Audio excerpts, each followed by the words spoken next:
अस्सलामुअलैकुम वरहमतुल्लाहि वबरकातुहू।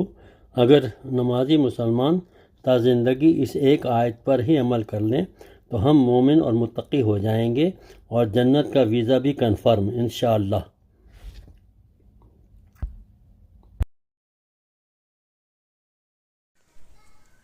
أعوذ بالله من الشيطان الرجيم. بسم الله الرحمن الرحيم.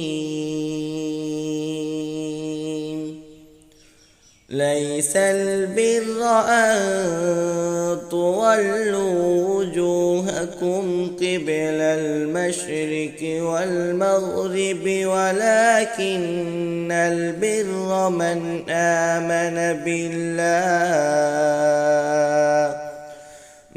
آمن بالله واليوم الآخر والملائكة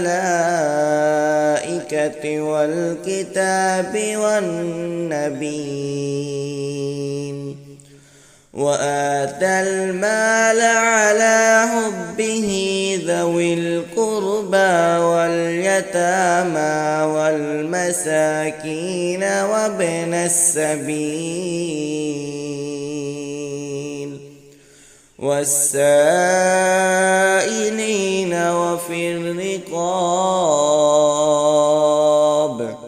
وأقام الصلاة وآتى الزكاة والموفون بعهدهم إذا عاهدوا والصابرين بالبأساء والضراء وحين البعث أولئك الذين صدقوا وأولئك هم المتقون. صدق الله العظيم.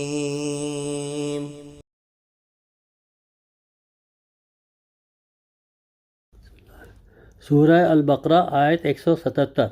सारी अच्छाई मशरिक और मगरिब की तरफ मुँह करने में ही नहीं बल्कि हकीकतन अच्छा वो शख्स है जो अल्लाह ताला पर क़यामत के दिन पर फरिश्तों पर, किताब अल्लाह और यतीमों पर ईमान रखने वाला हो, जो माल से मोहब्बत करने के बावजूद क़राबतदारों, मिस्कीनों, मुसाफिरों और सवाल करने वालों को दे, ग़ुलामों को आज़ाद करे, नमाज की पाबंदी और ज़कात की अदायगी करे, जब वादा करे तब उसे पूरा करे, तंगदस्ती, दुख दर्द और लड़ाई के वक्त सब्र करे।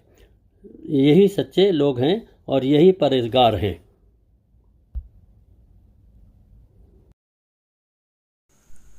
अऊज़ु बिल्लाहि मिनश शैतानिर रजीम. बिस्मिल्लाहिर रहमानिर रहीम. All goodness does not consist in turning on face towards the east or the west, but truly goodness is in the one who believes in Allah subhanahu wa ta'ala, the last day, the Injil, the book of Allah subhanahu wa ta'ala, and the Prophet sallallahu alaihi wasallam. He who, despite loving wealth, gives to relatives, orphans, the needy, the traveler, and those who ask free slaves, establish prayer, pay zakat, fulfills his promise when he makes it, and is patient in time or hardship, pain and conflict. These are the truthful, and the righteous.